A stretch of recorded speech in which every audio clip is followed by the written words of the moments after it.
कोई भी बच्चा अपनी मर्जी से तो कहीं मदरसे में नहीं जा सकता, क्योंकि इतना छोटा होता है, मदरसे में कोई जबरदस्ती तो ले नहीं जा सकता। वैसे भी उसके पेरेंट्स को परमिट करेंगे तो ही जा सकता है, लेकिन ठीक है, सरकार ने ये नियम बना दिया, अच्छी बात है। लेकिन इस सबके पीछे जो मूल बात निकल कर आई है कि बच्चे जा क्यों रहे हैं मदरसे में।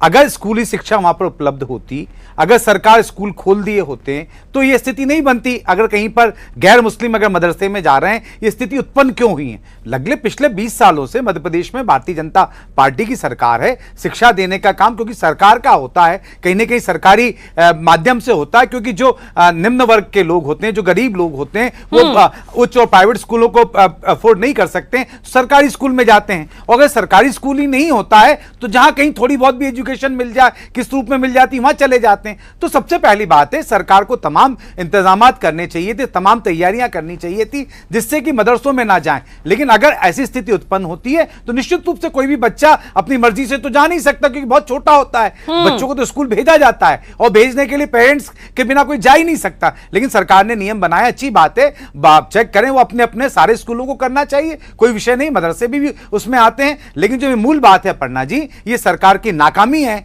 कि एक बच्चे अगर मदरसे में जा रहे हैं, इससे बड़ा 20 साल की जो शिवराज सिंह चौहान की सरकार थी, उनकी कार्यशैली पे मोहन यादव जी ने प्रश्न चिन्ह लगा दिया कि आप शिक्षा का स्तर क्यों मध्य प्रदेश में गिरता जा रहा है। कहीं ना कहीं नित्य घोटाले हो रहे हैं, यशपाल जी, नीट घोटाले, ये तो सरकार दिए है। कोई भी वक्ता यहां पर फर्जी काम की सहमति नहीं दे रहा है। सभी लोगों का मानना है कि जो भी फर्जी काम कर रहा है उसको जेल में होना चाहिए, सख्त से सख्त सजा होना चाहिए, चाहे मदरसा हो या कहीं भी काम। जो भी नकली काम करेगा, गलत काम करेगा, वो समाज के हितैषी नहीं हो सकते। लेकिन उस बात के लिए हमें यह भी देखना होगा कि जिम्मेदार कौन, क्या स्थितियां बनी हैं। चोरी करना या अपनी संख्या बढ़ा रहे हैं तो क्या वह वैसे ही हो गई कि मिलीभगत के साथ हुई, वहां पे शासन प्रशासन के लोगों के बैठ के उनके नाक के नीचे वो लोग क्या कर रहे थे। मदरसे वाले निश्चित रूप से अगर ये लिस्टें आई हैं, फर्जी वाला हुआ है तो कार्रवाई करनी चाहिए, इसके लिए कोई मना नहीं कर रहा। लेकिन यह भी देखना होगा कि इन सबके पीछे जो खेल चल रहा है, पिछले 20 साल से